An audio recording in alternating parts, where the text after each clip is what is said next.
Hello students, welcome to my YouTube channel. आज हम 9th class का 9 चैप्टर करने जा रहे हैं और चैप्टर करने से पहले मैं ये आपको इंट्रोडक्शन क्लास करवा रही हूँ। अगर ये क्लास आपको अच्छे से समझ में आ जाती है तो फिर हम अगली क्लास में 9.1 करेंगे। ठीक है, इसमें कुछ नहीं है, आपको आराम से समझ में आ जाएंगी। बस जो जो पॉइंट्स मैं आपको बता रही हूँ वो आपको अच्छे से याद हो जाने चाहिए।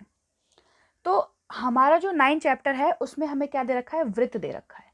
वृत्त क्या होता है, उसके अंदर क्या क्या चीज़ें हैं वो हमें पता होनी चाहिए, तब हम ये सॉल्व कर पाएंगे। तो वृत्त के अंदर क्या क्या होता है, एक ही हमारा वृत्त है। ठीक है, वृत्त का केंद्र। अब जहां पर हम रखते हैं प्रकार और प्रकार से जो गोला बनाते हैं, तो जहां पर हमने प्रकार रखा वो क्या हो गया, वृत्त का केंद्र हो गया। ठीक है, उसके बाद अगर हमने यहां से एक लाइन खींच दी तो ये हमारी क्या हो गई, त्रिज्या हो गई। यहाँ से खींच दें, यहाँ से खींच दें, कहीं से भी आप लाइन खींच दें जो केंद्र से जुड़ी हो और यहाँ एंड तक जाए तो वो हमारी क्या हो जाती है, त्रिज्या हो जाती है। ठीक है, अब रही बात परिधि की। तो परिधि का मतलब होता है कि ये जो बाहर वाला पार्ट है हमारा, ये पूरा,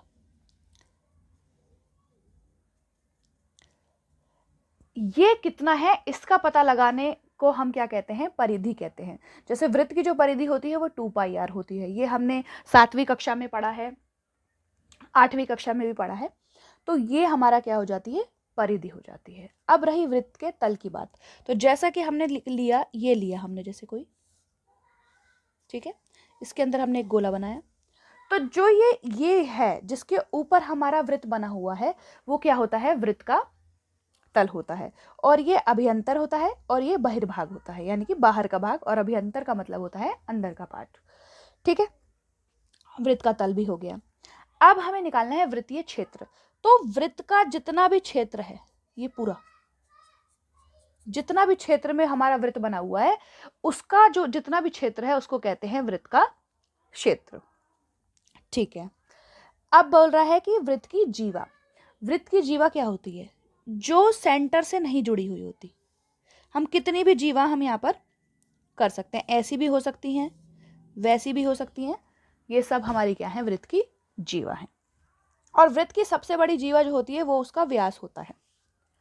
ये हमारा जो यहाँ से शुरू होकर केंद्र से जाता हुआ यहाँ तक जो जाता है, ये हमारा क्या हो जाता है, व्यास हो जाता है। और व्यास को ही वृत्त की सबसे बड़ी जीवा कहा जाता है।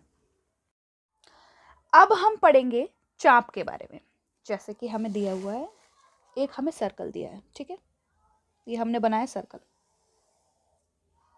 सर्कल बनाया। तो यहाँ से यहाँ तक ये हमारा ए है, ये हमारा बी है।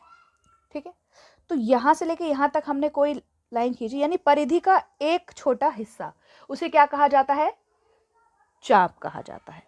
ठीक है, यहाँ सेंटर होता है, सेंटर से हम कोई चाप यहाँ लगा देते हैं, कोई चाप यहाँ लगा देते हैं, तो ये हमारा क्या हो जाता है, चाप हो जाता है।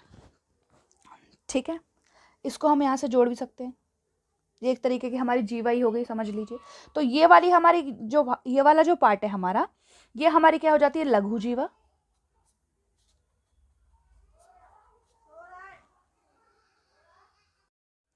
और इसके ऊपर वाला जो ये पार्ट बचा, जो हमारी जीवा हटा के बचा हुआ है, ये वाला पार्ट, ये हमारा क्या हो जाता है, दीर्घ जीवा।